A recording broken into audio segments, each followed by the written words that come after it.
What up, people? What's good? Salute.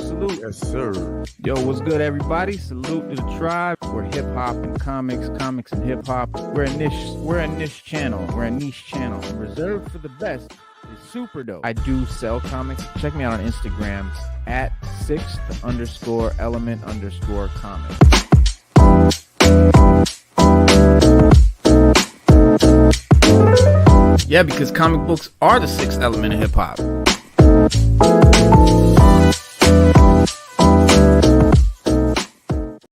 What's good, y'all? Sixth element of hip hop. I am your host, Reno Noir, and this is definitely a new perspective that you're not used to seeing. But we're gonna fix that here in a minute. We got Slade Wilson. We want cider, and look who we got in the building. Hi. It's been a minute. But it has been too long since we had Sada on the show, so welcome back for sure. Thank you. Thank you. It's good to be back. Yes, it's great to have you. So how was your vacation? Wow, it was all right. I mean, I was really working, and then life just kind of got a little elevated, and so I've been neglecting my own channel a little bit, but I'm back I'm back. Yeah, that's great. That's great. And I do know what you're talking about, man. I'm telling you, man, with this new job, the schedule is like, something's got to give. Yeah. Well, I don't want to hear that for this. I don't know, man. No, sir. No, sir. I work a full-time job plus overtime, and I still do 3 shows a week. Y'all gonna do no. You attend 3 shows a week. I do 3 shows a week. There's much more to it than just popping on camera. That's fine. If you want to set up a show and I just pop, if you want to do the whole thing and I just pop on, we can do 5 shows a week. You good? Let's do it. Don't tempt fate because I will take the physical challenge. I will take the physical challenge. I'll hop on the physical challenge. Hopping on ain't nothing. We're gonna set it up. We're gonna get it where Stu can set up the shows and we could do it that way. and then that way we can have more shows. All right, so today's topic is the Guardians of the Galaxy 3. Obviously, the first reactions are in, and so we're gonna talk about that. And there's some cool hip hop news. And I do want to talk about. Has anyone here watched Snowfall? Stu, y'all watching Snowfall? But I heard I've been watching Snowfall since day one. Really or the series finale. It was. I've been watching Snowfall since day one. Right. Good. It's good, man. It's good. Yes. It's good. Yeah, and there was talk of Damson Idris taking the place of Jonathan Majors as Kang if he were to get the axe. So, but not that it's probably going to happen. But this guy, this actor that plays, we don't know. I don't know. I hope not, because it would be stupid. The allegations. I don't understand why he would. You're right. I don't understand why he would get that. It's like I don't get that. Because that's cancel culture. I mean, people for less. Exactly. And first of all, more victims or people are coming out and he's getting dropped. It's a lot of bad press. And I don't get it, because I thought that he had already proved the first allegations to have been false. Oh, I don't know. From what I understand, he proved the first they proved the first allegations false, and then they're going on with these other. But it's odd because like you said, Sada, these new accusations coming out of the woodwork, these new victims of him abusing his power. He had no power. He's just now becoming like a star. He didn't have any like superstar power back in this time when they're talking about. He was a nobody relatively short ago. I mean, like, who heard of Jonathan Majors? What? I don't know. What, 5 years ago? I don't know. It hasn't been that long. Before Lovecraft Country, like yeah. I forget what he was. He did something before that. Yeah, he did. The Great Debaters. Is that the Great Debaters? Was he on that? No, he wasn't in Great Debaters. No, he wasn't in. That's a different cat. I know you're talking about. Yeah, you know what I'm talking about. That cat. Who's that cat? Yeah, that cat. I forget his name. He's been making some moves too. And he's a great actor. Jonathan Majors was in. I can't think. He was in something else. I know. I seen him in Lovecraft Country. Yeah. Here we go. I can't think of anything else he was in before that, bro. Like, it was in something before that made everybody want to see Lovecraft Country. They'd be like, "Oh, that's that guy from that thing. He's in Lovecraft Country," and then everybody wanted to see it. So there was something he did right before that I remember that kind of gave him his first. Right. But I forget. But my point is that he did. We see someone on a movie and we think, oh, that's a movie star, or they've got all this power, they're celebrity. Like, just because they've done one movie, their life hasn't really changed. They don't have like a big stream of millions coming in or anything like that. Like, they're not big stars now because they did one movie, and they don't have any power to abuse. That's what he did. Reno Captive State. He did that. That was a good movie that he did. Mm-hmm. That was 2019. I think I know. Yeah. That was one of the first movies I seen him in, and like you said, I didn't pay him any mind. It was just like, all right, like And then when he popped up in Lovecraft Country, that's when he got big. And Lovecraft, I think, kind of put him on the map. At that start. That was like 2020. So, yeah. Yeah, it did. It did. Because Hostiles, White Boy Rick, Gully, Captive State was good. The Five Bloods, I remember that. Yeah, he was in the Five Bloods. Yeah. Mm-hmm. Harder They Fall, I haven't seen yet. But no, he did something else too, I thought. Nah, that was it. Man. Yeah, that was I don't it. know. I guess that was it. I got him mixed up with something. So yeah, I mean, well, there you go. Even worse than I thought. Even less power than I thought. Even less. I mean, shit. I thought he was even better than that. But Reno, let's keep it a buck. He got really popular when he did Loki. Loki is what pushed him. Oh yeah, because that's that MCU push. It just kind of put him out there, and then he did Creed, and then he did all the press surrounding that, and his personality shining in interviews or whatever that pushed him, and then put Ant-Man and the Wasp, his performance in that, it just put him there, just put him up there. So. Nate Parker, Reno. Yes, that's probably who you're thinking of, because he played in Birth of a Nation. Played in Birth of a Nation. Mm-hmm. Yeah, and he's done a bunch of like real powerful, moving, type of films. Like that's sort of his deal, and that's I really thought that was like where Jonathan Majors came from, movies like that. But he really wasn't. So I don't know, like man. Red Tails, like you would, like Red Tails and shit like that. Yeah, he was in the Harder They Fall. I forgot about that. Yeah, he was in the Harder They Fall. Yeah. Which I haven't seen yet, and I want to see that. That was good. It was okay. Yeah. Well, I mean, are you like a Western? Do you know like? Not really, but for what it was, I enjoyed it. I'm not. Harder They Fall was good. Harder They Fall was that was hard. Yeah, that was good. Compared to Unforgiven. It's better than Unforgiven. Unforgiven was good. What? Yeah. Harder They Fall was. Unforgiven was more powerful. But what about Unforgiven? Unforgiven was more dramatic. Like it kind of hit home on you. You know what I'm talking about? Unforgiven, right? Yeah, Gene Hackman, Morgan Freeman, Western, and then what else? 3:10 to Yuma. Yeah, that's my movie. I own that. I got that joint on Blu-ray. Me too. 3:10 to Yuma. I own that. I own that on Blu-ray too. Yeah, that's a 3:10 to Yuma. 3:10 to Yuma was real good. That was really good. That was really, really good. This right here. Harder They Fall was the best Western. More entertaining. Fucking made, dog. I swear to God.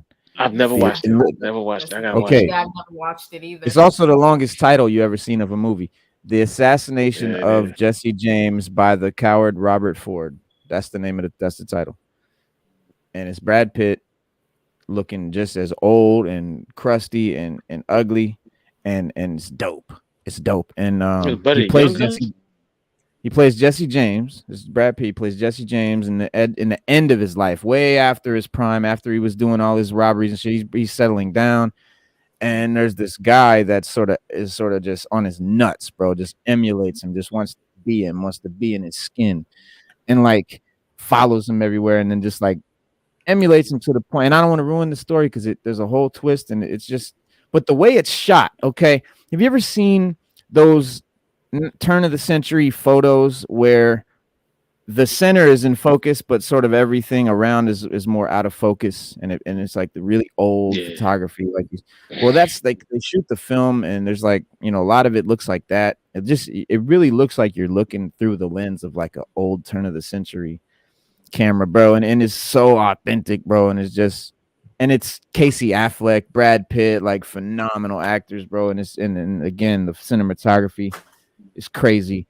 Like if you don't like westerns or if you love westerns, either way, you can't front on that movie, I promise. Yeah, the man for I was looking like I really don't do westerns. Listen. I don't either. I don't either. Best westerns. That's three best westerns I ever seen. Three I named. That's it. It's Unforgiven, 3:10 to Yuma. Unforgiven was good. That's 3:10 to Yuma was good. Those are great. And I had to go with Young Guns. See, Sada, you don't understand. When we was young, Young Guns was crazy. Like that was all the top celebrities at the time, like all the top, you know, 20 to 30-year-old superstars at the time, all were in the movie. It was you know what? It was the harder they fall. That's what Young Guns was the harder they fall for its time, for the 90s. That's what that joint was, or the 80s. Because one came out in the 80s, one came out in the 90s. Yeah. But and it's like those westerns, like Tombstone is pretty good, but yeah, they gotta be. I mean, I don't know, man. If they're too modern, it's corny, and I don't like it. I hate those corny, where it's mad corny. Like everyone's too clean. And it's just like nobody was clean back then, bro. Everyone's teeth were rotted, bro. There was no hygiene at all. Imagine. So nobody was looking clean and shit. Everybody was dirty and dusty and raggedy. You know what I'm saying? And like even the people that dressed nice, they had a suit. They wore that suit every single day, and it had like brown stains, and like all they had. Well, you sent it to the cleaners, they sent it to the Yeah, they would wash it every day. They would, wear out. Yeah, he's right. Yeah, he's right. They didn't bathe every day. There was no plumbing, so they had to like boil water under a fire and make a big ass tub and heat it up. And yeah, they probably did that once a week, maybe if they had money. If you had money, you could take a bath every day. If you had real money. Yeah. You had that money. In America, in England, they kind of had some of that stuff. They had plumbing, but they had a lot more modern amenities that we just didn't have around that time. Or here, right around that time. Because they were around longer. Right. All right, guys. I'm sorry. We got way off on some crazy shit. Let's get back. Let's rein it back in. Rein it back into the galaxy. Let's really Guardians of the Galaxy. 3 unleashes the MCU's first F-bomb. That's pretty funny. So really? Wow. Yeah. Well, okay, so let me see. Yeah, they would. So the MCU says the word fuck, and today, that day, my friends, has come, and it is the Guardians of the Galaxy 3, wherein Star-Lord drops the multiverse's first F-bomb. And it, probably shouldn't surprise anyone that director James Gunn managed to score the MCU's first fuck, or that Chris Pratt, Star-Lord, was the first character to utter it. I think that's very fitting. If it was going to happen, it's probably going to be from that crew. But there have been rumors for a while that a fuck was planned. We've been hearing about this mysterious fuck that was going to be dropped, or at least hoped for, because this steps it to another level. It brings the MCU into a more R-rated adult level before eventually, getting eroded by Disney's standards and practices department and blah, blah, blah. But what's interesting is that everybody pretty much assumed that Deadpool 3 would be the first MCU, fuck, being R-rated and all that. And then Gunn jumped the gun, so to speak, and got it. He scored that one. But that's just an interesting, I thought, funny little tidbit. But yes, guys, so the first reactions are in. I guess the critics have seen this movie and they're praising it. Some people are saying it's, the MCU's darkest, but in a good way. Some are saying a perfect end to a trilogy. And I knew, bro, listen, I've said this since Guardians of the Galaxy. It's always been my favorite of the franchise. And like I say that with because that's amazing to me. Like I never would have thought. I would have thought it would have been Iron Man or something more established or something more that I was more into, because Guardians of the Galaxy is not characters I was ever into. They hold no special, anything. It's just literally the quality of those films are just above anything definitely since like phase 2. But yeah, man, I just think they were the best. And the first reactions from this film have landed, and after the film was screened for the press for the first time, and things are definitely looking positive for the most of the the intergalactic cosmic Marvel stuff, man, and heroes in the film, which once again was written and directed by James Gunn. We'll see the Guardians living on Nowhere now, the head of the Sentinel, the big mine that they were doing, and then the team is going to be forced to go on, of course, another mission to protect Rocket from the High Evolutionary, his father, so to speak. And Digital Spy Movies editor Ian Sandwell said, Guardians of the Galaxy 3 is a brilliant end to a brilliant trilogy. It's very funny, emotional, and gets everybody their standout moment. Will Poulter's Warlock is a terrific addition, yet the focus is rightly on telling a satisfying end for the Guardians. Let's say that again. Will Poulter's Warlock is a terrific addition, yet the focus is rightly on telling a satisfying end for the Guardians. The reason I repeated that is because most of these MCU writers and shit, bro, that they don't care about that storyline. They're more concerned with what cameo they can get or what sensational gimmick they can pull off, right? It's like putting Lizzo in The Mandalorian. Like, what are you doing? What Lizzo fan is a Mandalorian fan or Star Wars fan or vice versa? Like, it doesn't even make sense. Had nothing to do with the story and was just a total takeaway. And so I'm glad that while, yes, they gave us that Adam Warlock and this new character, it's really cool, but they didn't just milk it and do fan service and forget the story, which I expect from Guardians.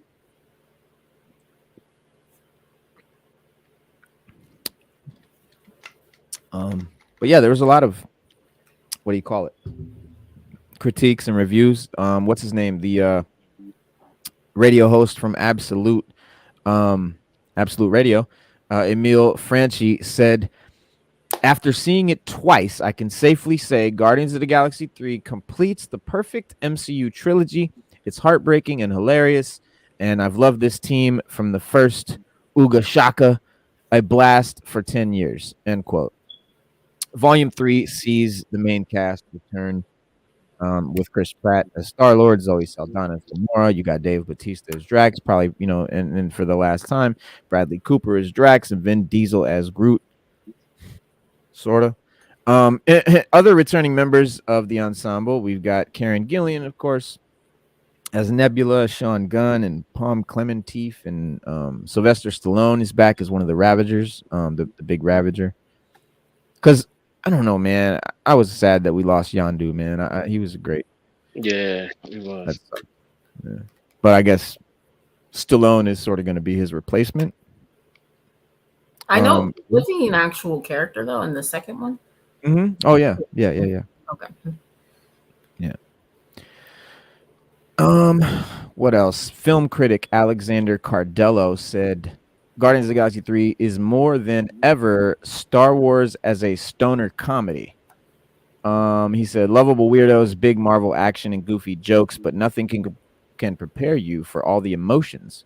Rocket Raccoon's origin story is beautiful and heart-wrenching.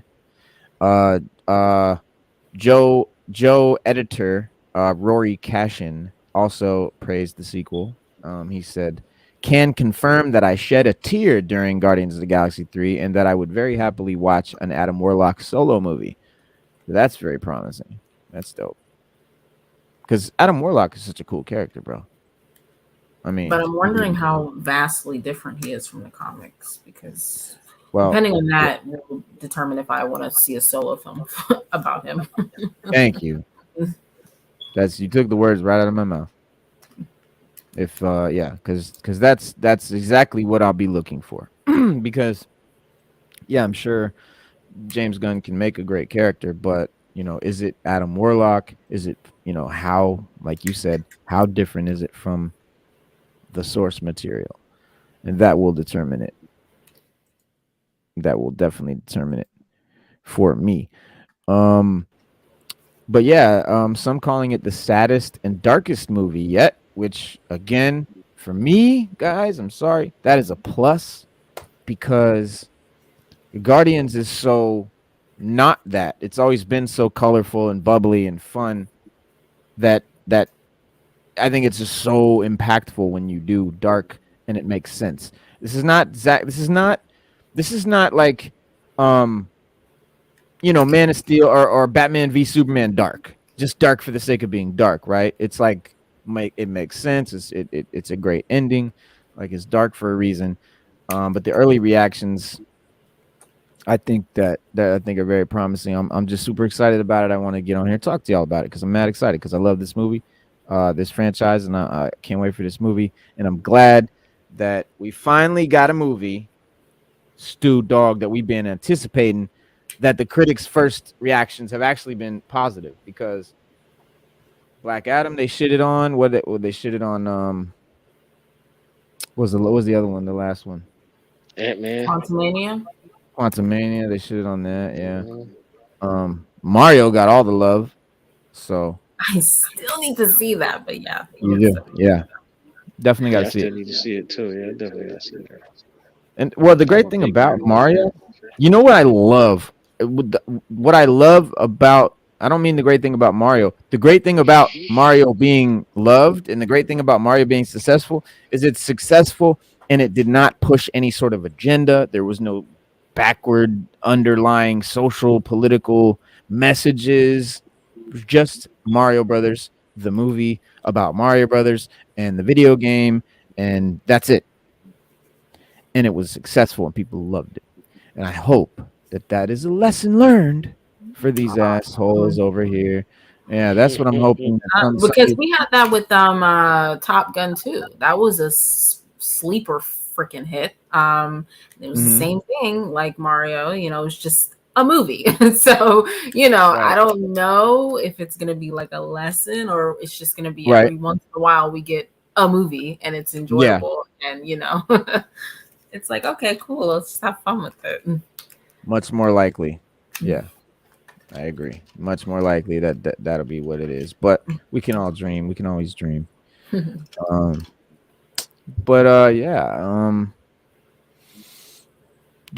Guardians of the Galaxy have a lot of cool new characters. Not just Adam Warlock. You got the High Evolutionary,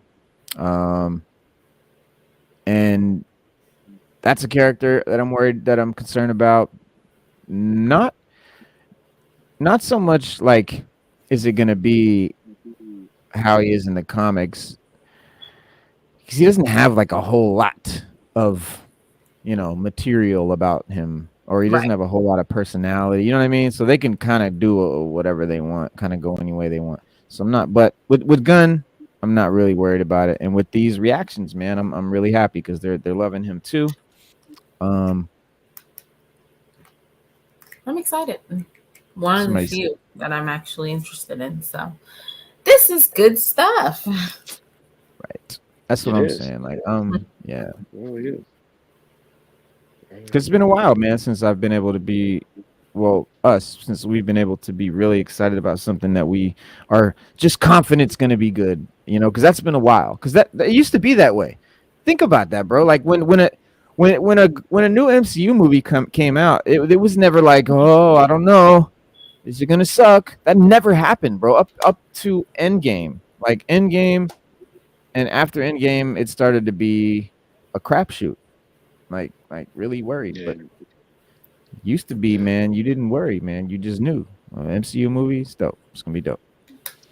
They squoze, and they messed up. They wedged Captain Marvel in there instead of giving us Black Widow right there, which would have made way more sense, and maybe made Black Widow a successful film, because it was like at that point no one cared anymore, and no one cared about Captain Marvel. Like nobody knew about her, but comic nerds and get ready for the Marvels. I know. Aren't you pumped? Oh my god! Just can't wait. Like it's like the Wackolite, man. It's the Acolyte, Star Wars. It's gonna be so trash, bro.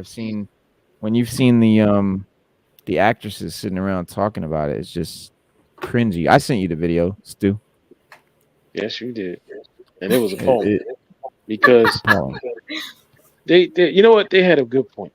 And when you sit there and you see the clips of it, everybody, they're like, "Oh, we were crying and we were hugging. And it was so emotional, and we were this." Yeah. Feelings. This movie is going to be about feelings and being in your emotions. Don't nobody want to see that when it comes to Star Wars. Nobody. That's not what that's. We just don't. It's supposed to be like they push this. Not like all about it. They push. Right. Listen, they push this. They're gonna lose every Star Wars fan on the planet. They push this movie. I mean, it's gonna come out, and it's. But I think what the message here is that this movie is not really for us. It's not. It's.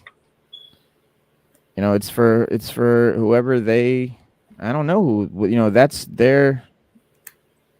I can't tell you who it's for because I don't know like who that is, but they know who it's for, and it isn't us. Like they have an idea of like who they're sort of like focused towards, and it's definitely not Star Wars fans, like actual fans that have been fans, like real fans of Star Wars. It's definitely not us. It's someone new that they are trying to, get a new demographic or whatever. I want to show you guys something I'm pulling up here while I'm talking. Look at this. So this is what me and Stu are talking about. Stu, I'm gonna show it to him. Yes, please. It's interesting to listen to what they say, and then you go back and think in your head like what we got as far as Star Wars. Right. All right. I hope you guys can hear it and it works out and everything. Blah blah blah blah. Let's see. Here we go. Give me your best Force move. My best Force move. I can do that. A company is only as strong as its employees, and Disney are really struggling in that department right now. Describe the Acolyte in 5 words. A battle for power. The Acolyte interviews were really weird because while some people came in and just spoke about the show, others decided we need to send a message. My character, she's a powerful leader. Yes. In a very woman-centered world. Star Wars is very patriarchal. Yes, it quickly gets hammered home that I'm not the target audience for the Acolyte, nor is any guy really. In fact, no, this is just going to be a show that's all about your feelings. Everybody's crying, weeping, upset and unhappy at all times. And that's just the actors. What's it like working with Leslie on this series? Lots of hugging and crying, and it has been so emotional. I'm shaking. I'm literally shaking right now because I just didn't approach me in a parking lot. It's been incredibly emotional, and I have cried many times today. I'm emotional just knowing that you all are a part of this galaxy. And even the reason why this show exists, what do you like most about it? Well, I do enjoy the colors and this fashion. I think you'll be excited to see the colors that we use in our spaceships, and you'll obviously say that of the Jedi. I don't know, it just doesn't seem particularly masculine to me. And among all of this was a series of funny moments. I mean, damn. Sada, I think this is all you. No, I'm barely in Star Wars as it is. This is not going to get me to get in it. No way. No man. See? No man. Now, see?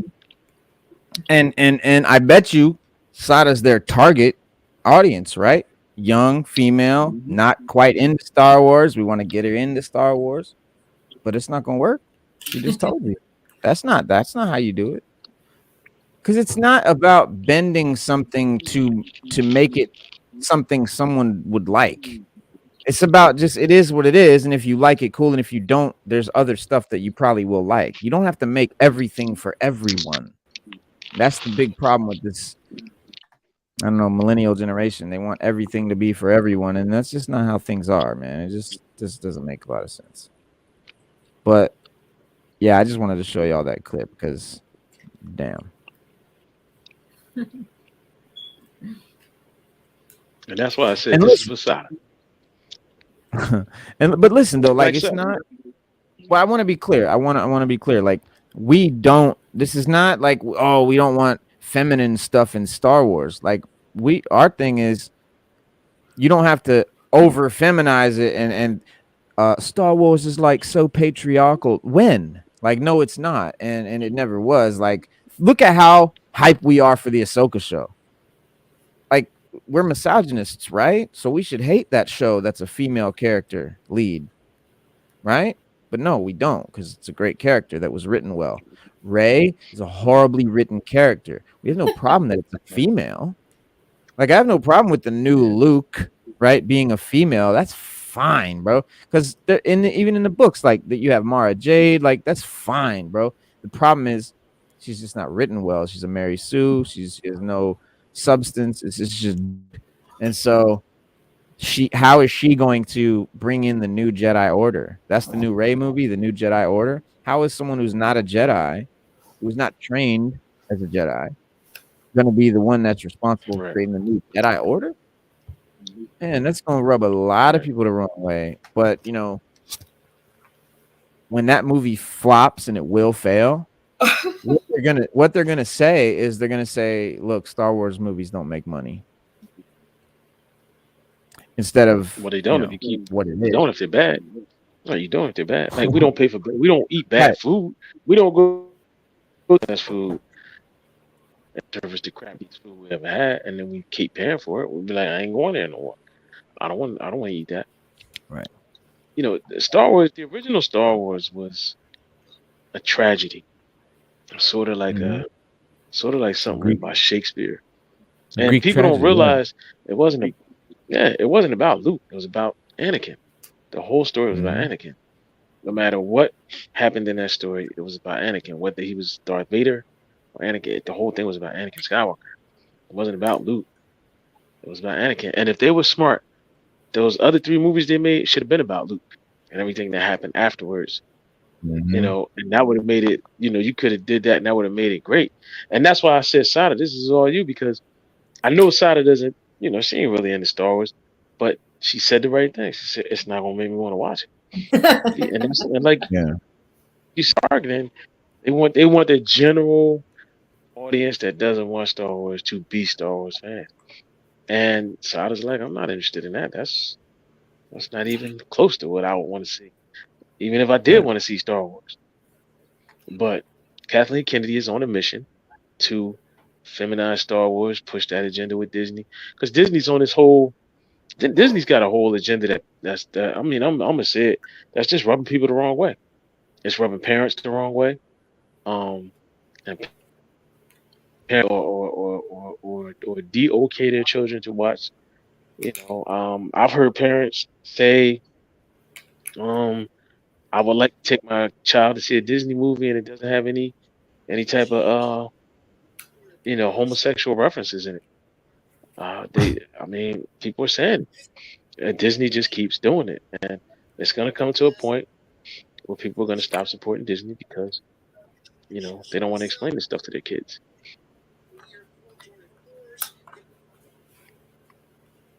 Man, yeah, man. I'm sorry. I was just got an alert from our boy Vintage Rush. He will be this week. He's dropping the Gambit shirt. So hell yeah, y'all! I'm super excited. Well, that's what I'm gonna try. I'm gonna try to find something here, man. But yes, check that out down there. Vintage Rush at Vintage Rush. _ on Instagram, and the website scrolling across the bottom says rushxbeyond.com. Vintage Rush. They do these dope.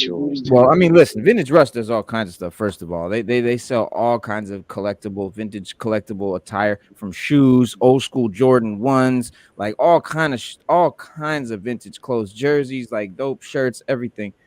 But right now, they're running these and this is my favorite thing, is he's doing this series of these X-Men, and I want you to see the Japanese writing at the bottom, because this is the X-Men the animated series anime, like the manga version of the X-Men the animated series, and the inside cover of all of these books had a dope portrait of a character. The first one he did was Bishop. The second one was Cable, and the third one that's coming out this week is Gambit. And I really, damn it, I want to get you a picture because it is so dope. Hold on, I think I can get you one where maybe we have to look at my phone on the camera, but let me see. Yes. Let's see if that shows up.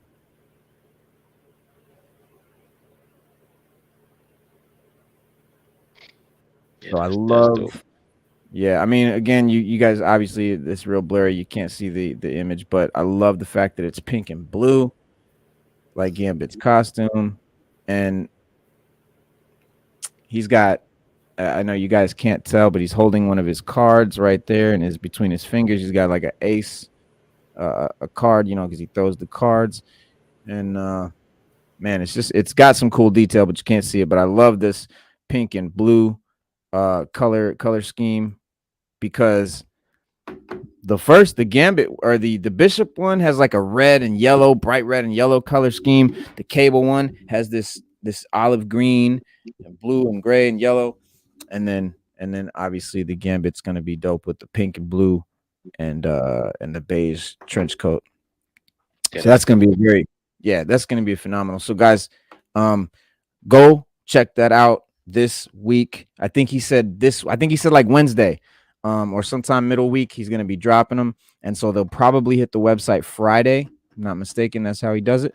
So yeah, man, don't miss out, because they sell out. They sell out quick and then they're gone. They do not reproduce these shirts, you guys. These are collectible items. Like, they make a certain number of them and that's it. And this is not like cheap ass regular t-shirt print, bro. This is thick raised up lettering, like puff paint, like it's very solid. This shit is not washing off in the dryer, and then the quality, they get top quality. It's like a 6.5 ounce cotton shirt, very, very heavy, you know, fits right, very, very great fit, snug, thick collar, tight neck hole, long sleeves, just very well made shirts, on top of the fact that the print is extremely well done. It's not just cheap screen print. These aren't just regular t-shirts, guys. I would not just be advertising just a regular graphic tee. Most of the shirts on there are about $100, $125 t-shirts. Okay, these are 65.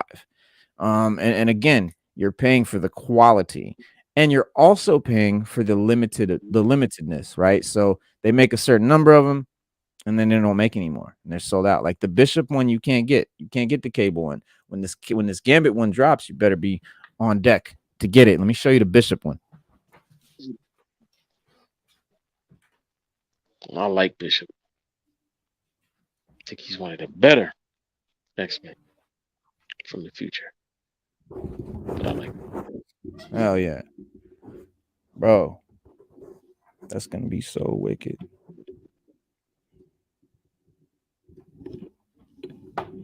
Yeah, that's so it's part of a series. So yeah, and that's what I'm saying. Like this one, these are sold out. Once they're sold out, I'll never see anybody, like I'll never be walking around and see somebody with this shirt on. And that's what's dope. Like you will never, you know what I'm saying? If you go to Walmart or Spencer's or 80stees.com or whatever store and you get your whatever graphic tee, chances are you're gonna walk past and see somebody with it. You know, and whatever, or trust me, when people see you with it, they're gonna be like, oh yeah, I saw that at Walmart, or I saw that at Spencer's, or I saw a guy wearing that the other day. Like this shit, they're gonna be like, yo, where the fuck did you get that? And you'll never see anyone else with one. Sure. But see, you gotta just go get it. Go on down to Vintage Rush, get your t-shirt. It's worth the money. It's worth the wait. It's worth everything. And the man put a lot of time and energy into making these shirts right, making sure they're right, making sure that it's worth the price tag that he offers. I appreciate it. You know, And I think that if you in the t-shirts like we all are, it's good. It's a good buy, good investment. Definitely. Let me see. Can I throw it bigger? Boom. There's the website. The website's where it's at, y'all. Rush X Beyond. RushXBeyond.com. On Instagram, it's at Vintage Rush _. But check them out, man. They ASAP Imagination. What up, Paul? What's good? What's good? Salute. Shout out to across the pond over there, man. You guys go check out. Yeah, for real. Go check out ASAP Imagination on Instagram as well. One of the dopest indie publishers out there. We've had a lot of their artists and writers on the show. Yes, we have. Yeah, and they quality stuff. He just did a tour, I think all around Scotland, something like that. All the bookstores, comic stores, getting their stuff up in there, man. Doing big things, guys. Keep an eye on ASAP Imagination, I promise. Yes, always. But yeah, man, I again, just to bring it on home, Guardians of the Galaxy 3, critics are loving it. First reactions have been all praise, and this is the upcoming Phase 5 threequel. This is the Guardians, and this is their sort of culmination. They've settled down on Nowhere, and after the events of the holiday special, you know what I'm saying? But when Rocket's history, his the High Evolutionary and all of that, his genetic experimentation and all that stuff sort of resurfaces, Star-Lord sort of, and the gang go on a mission to save their little homie. And, we got some new characters. You got Chuck Woody, the Woogies, villainous High Evolutionary, Will Poulter's Adam Warlock joining the fray. And then but this movie, man, Guardians 3, it had a rocky road to the screen. It was originally set for release in May 2020. So, but in 2018, Disney and Gunn clashed over some distasteful past tweets that Gunn had written, which were unearthed by conservative cancel cultures online. And he was, fired before being rehired to helm a project a year later. And during that time, Gunn moved over to DC and directed The Suicide Squad. And then in late 2022, Gunn assumed the position of co-chairperson, of co-CEO of DC. And it appears that Guardians 3 is going to, be the last film that he makes for Marvel. And it's been teased that this version, we're pretty sure, of the Guardians team is going to basically see all their stories conclude in the last part of this trilogy. But that's not to say that the MCU will just be Guardian free, from now on. There's definitely been plenty of Guardians members in Marvel Comics outside of Peter Quill, Gamora, Rocket, Drax, Groot, Mantis, Nebula. There's been a lot of versions of the team of Guardians of the Galaxy. And then there's, Hollywood, aka Wonder Man, who has a TV show coming on Disney Plus. Moondragon, Angela, Kitty Pryde, Beta Ray Bill, Star Fox, Nova, Hercules, Marvel Boy, Hulkling, Wiccan, the what's her name's kids, Wanda's kids, and believe it or not, none other than Dr. Doom was a Guardian for a spell, which is to say, don't count, on the Guardians as a concept leaving the MCU. And that's important. That's good news. For anybody that loves the cosmic stuff, if you love the cosmic MCU stuff, you love the Guardian stuff, I've been waiting to see some Beta Ray Bill action.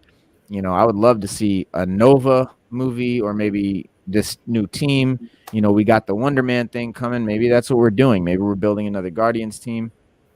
That would be cool. Be cool if we got some Beta Ray, some Nova. But again, with Gunn gone, with Gunn no longer there, Gunn no longer making those movies, I have zero faith. I just don't know. But I'm not saying it's gonna suck. I'm just saying I have no idea, man. It's a crapshoot. But in the meantime, we have to say goodbye to Gunn's version of team. I think I'm ready to say goodbye. I think it'll be good to have a new team, new vision. I think it'll be good. And I'm glad the concept of the Guardians is staying, because they really are the only window that we get into the cosmic side of the MCU. Like, yeah, there's Doctor Strange, but it's not nearly as cosmic. Enough. Sciencey, yeah.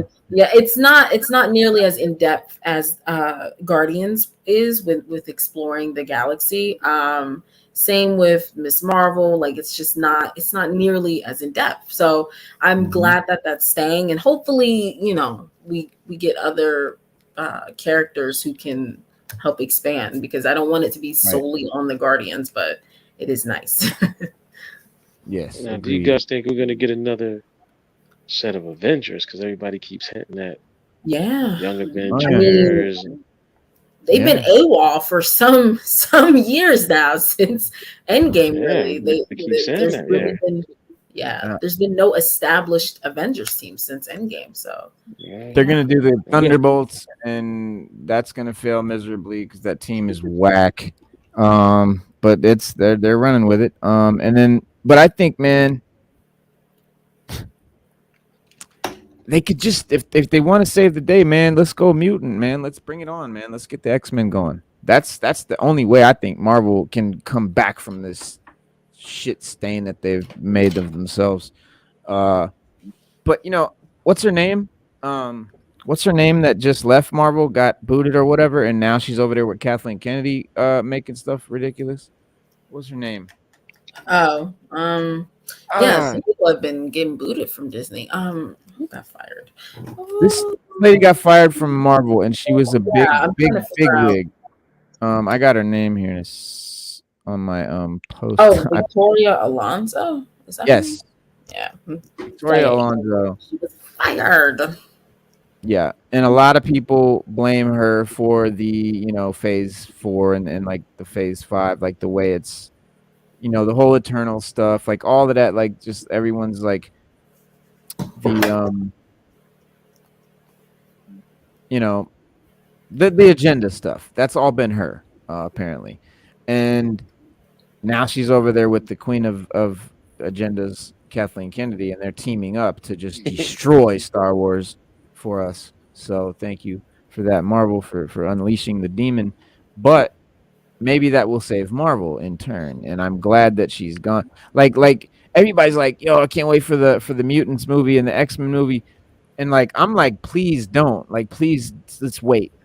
Like, wait till there's a team, wait till there's a crew, a group, a staff, whatever. Wait till there's a team behind us, behind it, that's gonna make it good, because the team that made Phase 5, I don't want them on the mutant stuff at all. It's a double-edged sword, because it's like, I want them to wait until everything is just right to bring in the mutants and Fantastic Four, and of course it's the stuff with the rights, so I don't really think they have a choice but to wait. But I think it's just, at the same time, they're taking too long, because this is what the people want, like, for real. People want the mutants, and people want Fantastic Four, and you keep dangling it and not doing anything with this. So it's like, all right, well, why should I care? Yeah, and that's the problem. But and like you said, though, they do have the issue with the rights or whatever. Yeah, so it's like kind of out of their control, but at the same time, it's like, don't dangle it if you just can't right now. Like, don't even bother. Like, we can't even get Hulk versus Wolverine. Like, it's inevitable in the Marvel universe. That would be a lot of times. Oh, that'd be amazing, but that would. Hulk is in. I don't even know. Like, what would even drive him to do that? Well, honestly, like I'm hoping that there's someone down there that is smart enough, creative enough, down enough that they're actually planning or talking about, when we get full rights for Hulk and we get full rights for X-Men or whatever it is that we're waiting on to happen.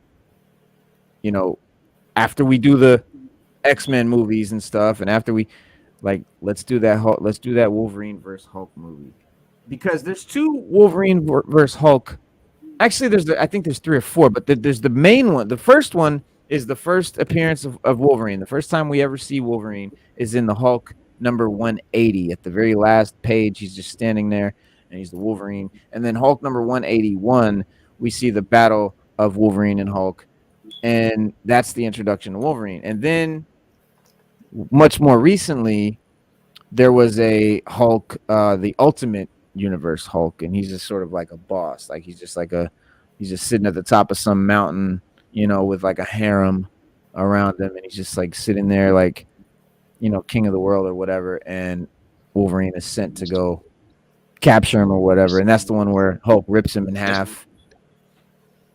Okay. Yeah, and that's the one. There was one that they did a few years back. It took them a long time to finish it. Like they started it, and then they just stopped. And it was like maybe a year or two, and then they finished it. They finished the story. I can't remember.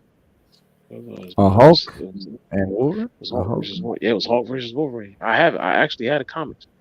I can't remember what the name of it was, but I know what they ended it like he was looking for Hulk, and then he found Hulk, and Hulk was sitting like in this giant throne, and he finally tracked him down, and Hulk was like what's up? Like, what you want? Yeah, that's the one I'm talking about. That's the one he rips him in half. Yeah, that's the Ultimate Universe. Yeah, there's a DVD or a Blu-ray. There's an animated version of it too. I think it's that stop motion, or not stop motion, but that, like, what's that called? Yeah, where it's like freeze frame, like motion comic. Yeah, yeah. I think it's one of those. But yeah, there is an animated version of it. It's really cool. However it is, I don't know if it's animated or if it's motion comic, but it's dope. And that whole story is great. That would be a great story, because they can't do Hulk versus Wolverine, the one that introduced Wolverine, unless that's how they bring the mutants in, which would be phenomenal. That would be a great way to do it. To do that introduction of Wolverine with Hulk. But they could also do the Ultimate version, because a lot of the MCU comes out of the Ultimate version, out of Ultimate Comics. Oh yeah. Ultimate Marvel. Yeah. So that would make, I wouldn't I wouldn't be super surprised like that. We don't have to be like, oh, that could never happen. You know what I mean? Like that could maybe happen. Right. Because they do pull from Ultimate Universe a lot.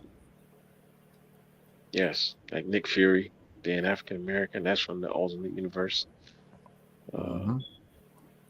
Yeah, and there's an interesting story about that too. Nick Fury, they designed, so when they did the comic, they actually drew Nick Fury and inspired by Samuel L. Jackson. Then they did the MCU movie, and because of that, cast Samuel L. Jackson. And a lot of people think that the movies came first and the comics with Samuel looking. Other way around, peoples. Other way around. Mm-hmm.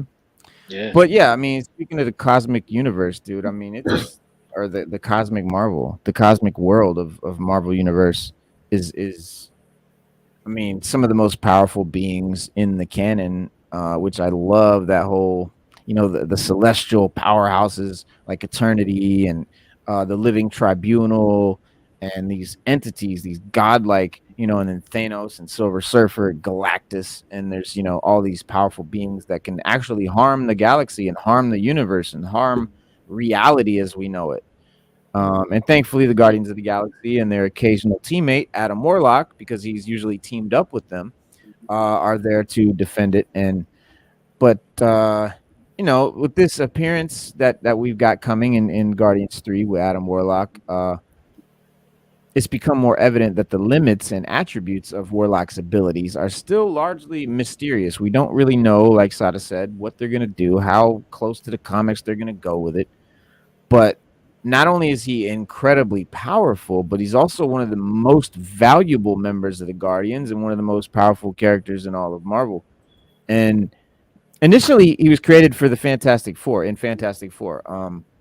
number 66 and 67, Stan Lee, Jack Kirby, as the Ideal Evolution of human. Like he was supposed to be the human evolution to the like peak of its whatever, right? And at that time he was just known as him, Him. That was his name, is him. And his potential for goodness was so good that he immediately turned on his creators because he knew that they wanted to use him for evil gains. And because he was essentially a child that was born only moments ago, but he's like a full-grown man, but he's just born. So he came to blows with the other heroes like Thor because, he didn't understand the social cues or interactions and stuff like that. And so at first it seemed like he was a villain, like he was fighting people and stuff like that. And I'm hoping that in the movie, because they are telling us that he's gonna kind of be a villain, but I hope that, like in the comics, he comes around and sort of, matures.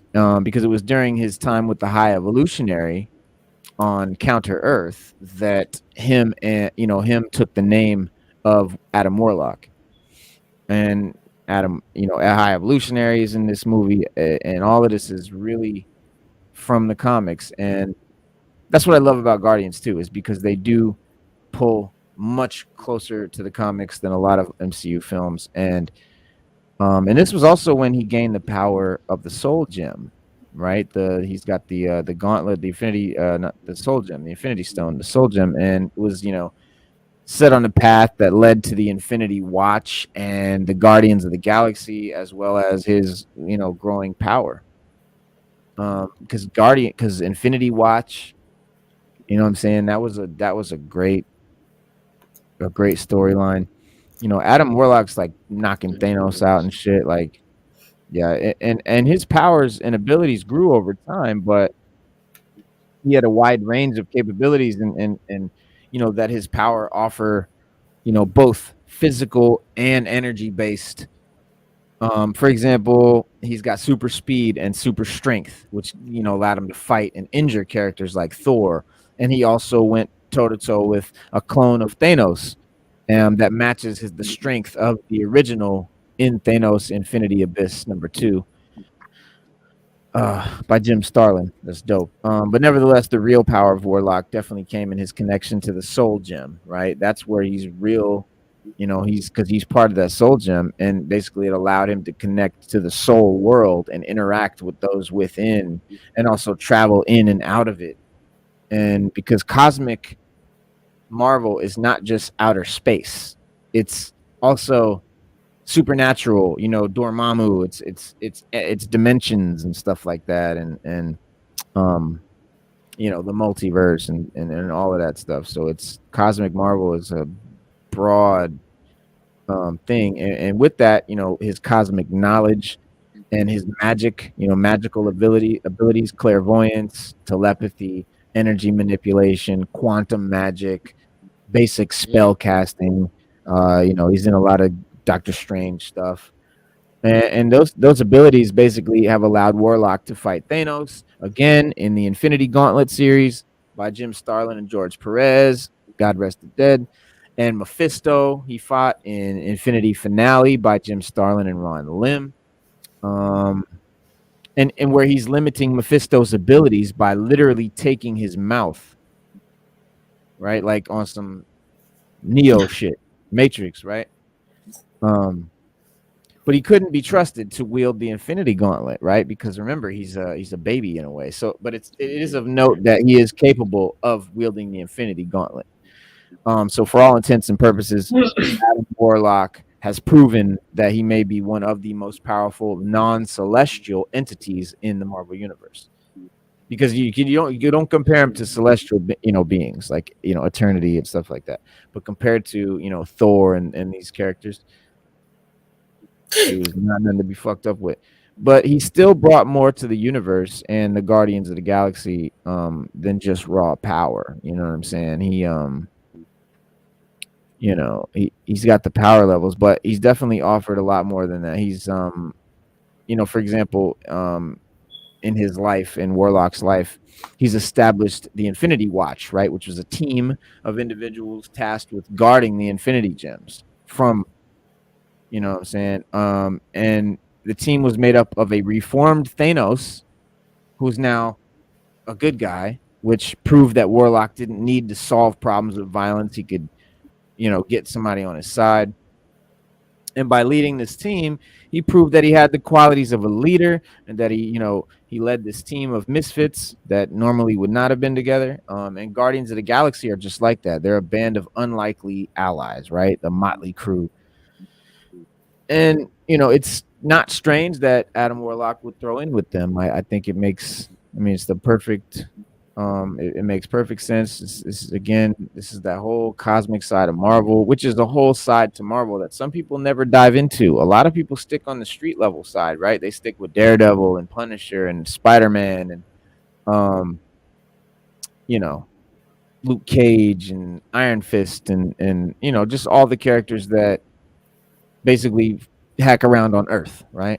Iron Man, even stuff like that. But there's a whole other side to Marvel, to comic books, to Marvel Comics. Just cosmic stuff. Yeah. It's so ironic because we actually don't get enough of the street level type heroes in the MCU, because typically they'll take them and put them in these like world ending events or put them with the Avengers. So it's really ironic. It's like most people have kind of glided towards that, but we don't have a lot of that. And we do have more cosmic stuff, which is nice. It's just like I need a fair trade-off. I think they like to put the street level guys in the TV shows because they're cheaper. Yeah. And the cosmic stuff is obviously takes millions of dollars to make it look good. So maybe that's more of why we're getting more films that are cosmic and more shows that are street level. That makes sense. Oh yeah, but even like Spider-Man, like even in his own movies, it's like it's never something as simple as, okay, I gotta just stop the Goblin and be done. No, like every movie, his own solo films, it's like this world ending thing, and it's like just relax, So yeah. So it's definitely what you said, and then a little of like, guys, let's get it together. Right. Absolutely. When Adam Warlock joins the Guardians following Annihilation Wave, he did because he knew that the universe would need a team. You know what I'm saying? He had done the Guardian of the Infinity Guardians or whatever, and so using them to his advantage, they defeated the Church of Truth in the Guardians of the Galaxy series by Dan Abnett. And ultimately, Adam Warlock, is a powerhouse, of course, in the Marvel universe, but he's a lot more than that. And thanks to his leadership skills and the drive to save the galaxy, just his inherent, goodness and wanting to right the wrongs, I think makes him a perfect Guardian of the Galaxy. You know what I'm saying? So that new team, that they create, it might be him. There was a team with Ronan the Accuser and Adam Warlock and Star-Lord and Nova. And then Wanda's kids, Wiccan and who was the girl? Or was it a girl? I don't know. But yeah, that was a dope team. But yeah, because sometimes there's bad guys on the team, or ex-bad guys. Yeah, man, that's why I rock with Guardians. The underdogs.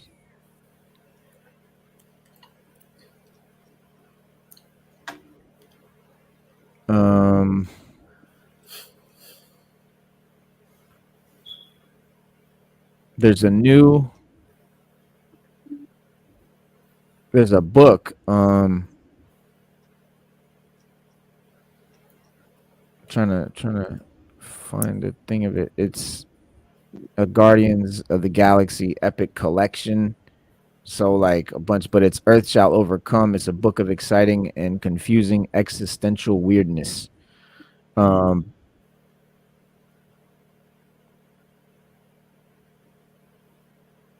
He said, sorry, I'm reading this thing. Something I did not anticipate going into the Guardians of the Galaxy epic collection, Earth Shall Overcome, was a lingering sense of existential horror. He said, I was familiar with the characters from the 1990s run of the book, though perhaps I was too young to pick up on such a thing. More classic readers would recognize them from the influential Korvac saga, a story more Avengers than Guardians. Modern readers may remember the short-lived Marvel Now, offering Guardians 3000, which landed after the title had been co-opted by the film famous lineup of contemporary characters. None of them seem steeped in the terror of existence, and none of these, of course, were written by Steve Gerber. He said, though characters were introduced by writer Arnold Drake in 1968, it was Gerber who latched on to the concept, reviving the characters in 1874's Marvel 2-in-1. I think it means 1974's. A year into Man-Thing and 2 years before Howard the Duck. Gerber was entertaining the most iconic period of his career, pre-Howard lawsuit. I guess he got sued for Howard the Duck. It seemed like all his ideas were big, weird, and just left of the Marvel Universe's center. He had, by that time, began working with these characters, become canonized as an Earth 616 resident. Gerber's work was skewing weird, and the Guardians just had that potential. Set in a far-flung future, the team was made up of the singular survivors of their people, all of whom had been wiped from the playing field long before we enter the story. So basically, every member of the team was supposed to be the last one of their race. And so the tragic loneliness is alarming in itself, with all the potential for existential unease saturation. Vance Astro, a mummified survivor of contemporary Earth 1000 years past his relevance, might alone be the focus for a sort of interior dread. None of that is enough for Gerber over the 15 issues he handled the characters. He brushed up against universe-upsetting forces, and the near end of human civilization and intergalactic war are the boring bits of the narrative here. Essentially, every time the Guardians interact with time-traveling heroes of the 20th century, they are ho-hum low points of the adventures. It's star-traipsing oddities that are the true gems of these comics. Oh, man, this is a dope. Hold on, man. You guys got to see some of this art. Check that. Yeah. Yes, we will. Look at that. Classic. So with this book, some great old art here is, yeah, it's like a whole collection of old school Guardians of the Galaxy. That is just dope right there.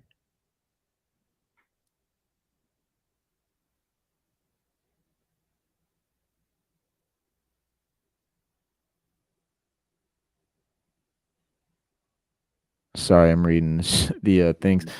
A topographical man, light years long corpse made of planets. Oh wow, shackled by twin stars, is only briefly a concern. Wow. Somebody got real creative on that one. Yeah, bro. This man's supposed to be light years across, made up of all kind of planets, shackled by stars, and looks like the Enterprise, the SS Enterprise, right there, flying out of his rib cage. Yeah, it does. It says there is a cult whose members touch galactic enlightenment only to dissipate in holy ash. There is a death-obsessed game show planet. A reprogrammed eel man runs amok through contemporary New York. In the year 3000, a quarantined planet full of problematically insane aliens recreates that New York is as the natural evolution of their insanity, as if to say that only madness could produce the very society in which we live. These stories are issue fillers, barely concerning enough to affect the larger narrative. The social commentary Gerber would later hone to a comedic edge in Howard the Duck is here a blunt club of a thing. Gerber wants the reader to understand the discontent with modernity, a fear of society. The characters themselves, each with their own unique central weirdness and can scarcely breathe, let alone develop. It isn't until Roger Stern takes them over in the final 3 issues of this book that the answers are provided for the long-running mystery that is Starhawk, the one who knows. Those answers still include a massive bird god, the bodily reproductive joining of adopted siblings, and psychic vampire children. All of these things are as tame compared to the day-to-day happenings of these characters' lives. Yeah, that's some dope artwork right there. Which is to say, Guardians of the Galaxy Epic Collection Earth Shall Overcome is a collection of mind-bending strangeness, a workshop of madness for a writer who could later introduce talking duck and his bell-headed and root vegetable-based villains. It isn't a book that introduces and grounds its characters, nor does it build an ongoing mythology for them that work to be done 2 decades later. It is not a book for people curious as to the origins of our modern-day Guardians. For that, readers can wait for September's release of Somebody's Got to Do It. So this is not... Because a lot of people... Like, Guardians of the Galaxy, as a title, has been in Marvel for a while, way before any of the teams that I mentioned earlier or teams made up of characters that we've even ever heard of. It was like a real niche, one of those, because they had some weird comics, like some side comics, some underground comics, some niche comics, some cult comics, of which Doctor Strange was like the sort of crossover to between.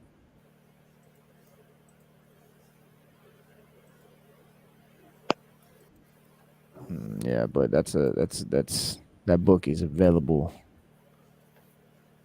as we speak.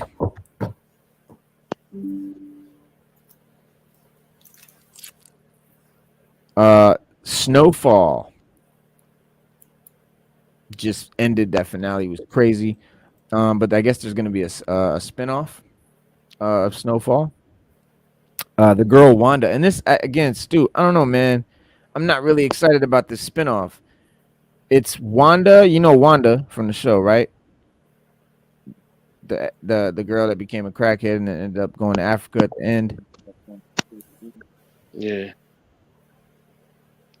Well, I knew they were going to do a spinoff of her. It just because she just had too much of a big role.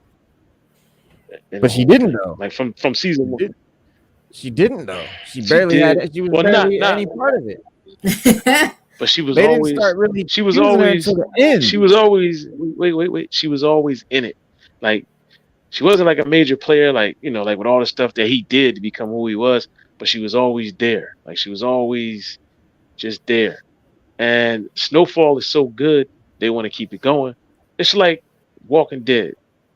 They did the spinoffs, and they're okay, but they're not as good as The Walking Dead. You know what I mean? But now everybody knows that they're not as good as The Walking Dead. So yeah, but see, at least those Walking Dead spinoffs are spinoffs about zombie apocalypses. This is a spinoff about this character who's like pursuing the music business. Like Snowfall is about drug dealing, right? It's the modern day The Wire, right? It's a show about drug dealing. So a spinoff of that show should be related to that in some way. So it's just weird that they're just taking this actress and this character that was really a meaningless part of the show, didn't have shit to do with shit. She was just like his best friend's girlfriend. Like that's all she was. She was just like his boy's girlfriend. Like she had nothing to do with nothing. And so why they're using her to make this show, that character is really odd. It's very bizarre. And it's at least, like I said, man, if you do a spinoff like Game of Thrones does a spinoff, it's still kind of like Game of Thrones. Like Walking Dead does spinoffs, still kind of like Walking Dead. This is not going to be anything like Snowfall. It can't be. So they might try. Maybe. I don't know. That's that. From what I'm hearing, it doesn't sound like it's going to be anything like Snowfall. But man, it would be great if it is, because, and I don't know if John Singleton's attached, because Snowfall was a John Singleton thing, and that's why it was great.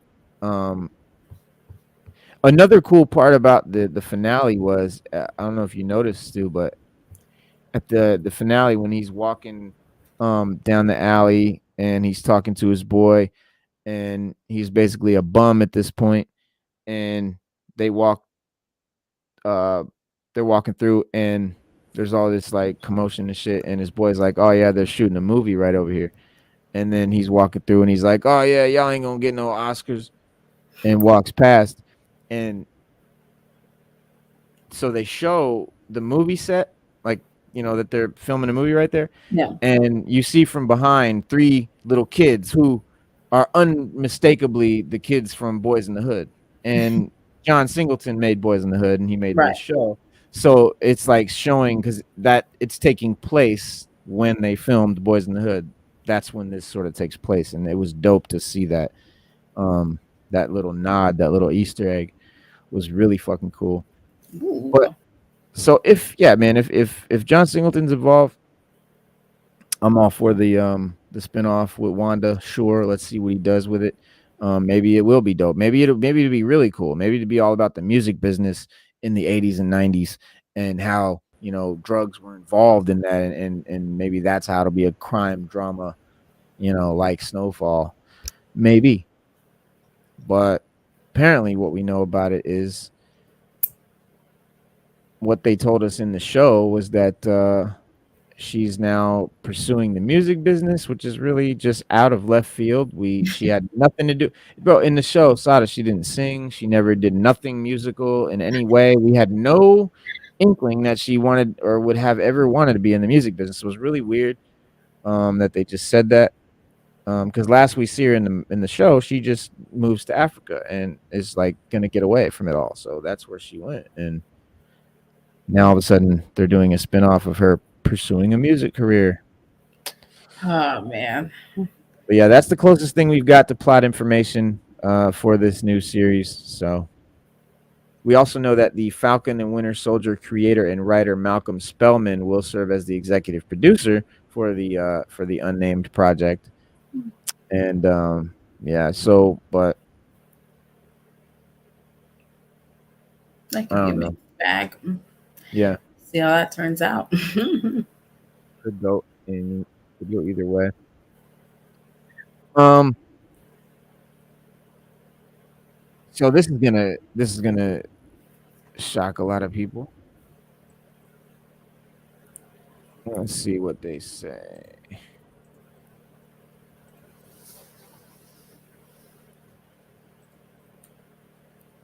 Why Snowfall is a better show than The Wire. Oof. I don't think a lot of people are going to agree with this opinion piece, but that's a bold statement. Yeah, I don't think a lot of people are going to agree with that. Well, he says, hold on.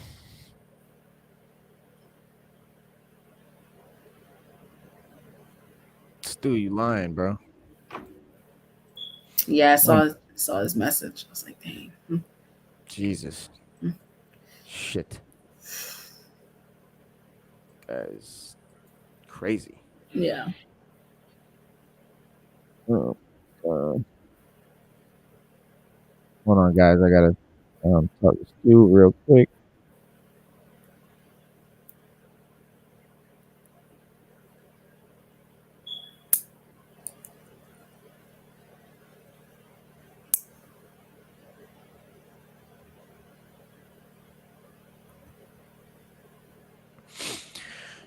Oh man. Yeah, so yeah, he's Stu had a family emergency. He had to run off. We're about to end the show anyway, but I just wanted to see what this dude's saying about The Wire. Let's see. Yes, David Simmons' The Wire proved a blueprint to how effectively portray struggling communities, illicit drug culture, and police corruption that shows like Snowfall, Power Book 2, Ghost have borrowed from. Also, I'm fully aware that many TV experts place The Wire among the best shows of all time. What to Watch ranks it 7th on our 100 best TV shows of all time list. That's pretty. I don't know if I don't know if I'd put The Wire that high up, but maybe. I don't know. It was good. But I've rewatched The Wire a couple times, and I don't know. Each time I watch it, it seems a little less than it was. I don't know, like because when I first saw it, it was like, oh, this is the shit. And I watched it again, I was like, oh, this is still pretty good. I watched it again. It's like, man, I kind of skipped a couple episodes. I don't know. But the Snowfall achieved feats creatively in terms of storytelling, acting, and consistency that just make it a cut above. Before you bring out the pitchforks, hear me out, he says. So we're going to bring out the pitchforks, man. If you don't. All right. Snowfall's Damson Idris is phenomenal as Franklin Saint. That's true. Snowfall cast as a whole offered some amazing TV moments with their characters that have made fans cry, or scream at the screens with frustrations, but Damon Idris' Franklin Saint was something purely special to watch, especially when looking at the character's transformation from season 1 to the finale. Okay. Idris convincingly went from playing a curious 18, 19-year-old in search of a better life to his cutthroat kingpin thirsty for power and money. That's true. Yeah, but what about Idris Elba? All right, this is not to say that the acting in The Wire was subpar, because it wasn't. From the Idris Elba to Dominic West to Michael Kenneth Williams to Lance Reddick, there was a lot of talent on that show. But given the format of the drama relied heavily on telling a number of different stories with more characters as a true ensemble series, it makes it harder to nail down specific moments from one actor that stand out. Snowfall, shaky. Yeah. Snowfall's storytelling transcends the underworld of the 80s. This is when my argument can get a little dicey. I don't know. I thought it was already a little dicey, but let's see. He said, especially when you consider that, again, the format of The Wire lends itself to being able to showcase an array of perspectives from dealers, law enforcement, and everyone in between. So there just wasn't one main dealer or one cop or one innocent bystander in the community that viewers were watching, which made for intriguing episodes. However, sometimes less is more. I appreciated the fact that Snowfall limited the scope of character perspectives and focused, making each one's journey intricate, complex, and relatable outside of their part of the criminal world. I mean, yeah, but that's the whole thing. That's why The Wire is like so revered, because it was so innovative in that way. So you're taking away its thing and trying to make it a normal show. That's what's normal about Snowfall. But that's also what's great about it. Snowfall's consistency never wavered. That's false. That's false. I know, yeah, because there was like a season where I almost fell off. Like I was just like getting bored. And some of the episodes of Snowfall are fucking weak, I will say. Some, only a few, but they're there. Then there's the series finale, which in my opinion is one of the best I've ever seen, a drama in recent memory, which was the most perfect in wrapping story arcs for characters years in the making. Now, there is a lot to be said here for the finale of Snowfall, and I think a lot of critics are talking about this finale. A lot of just people are talking about this finale. This finale definitely outdid The Wire and many shows in that it totally closed off every arc. Like everyone had a fully satisfying ending. Like I know what happened to every character. It all made sense. Some of it was like, oh my god, some of it was really tragic, some of it sucked but was real, you know, but it was all fully wrapped up. And a lot of shows, you know, don't hit that mark, you know. They try, but they don't hit it like that. Yeah, that's what I was hearing. The finale was just incredible. So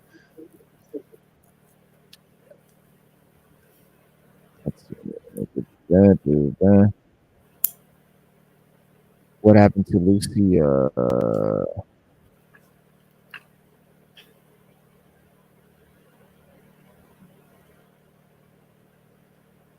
What do you mean? What happened to Peaches? We saw what happened to Peaches.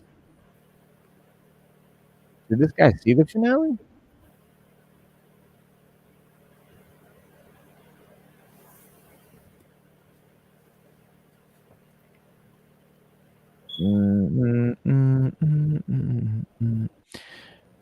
Yeah, this guy didn't really pay attention to the show.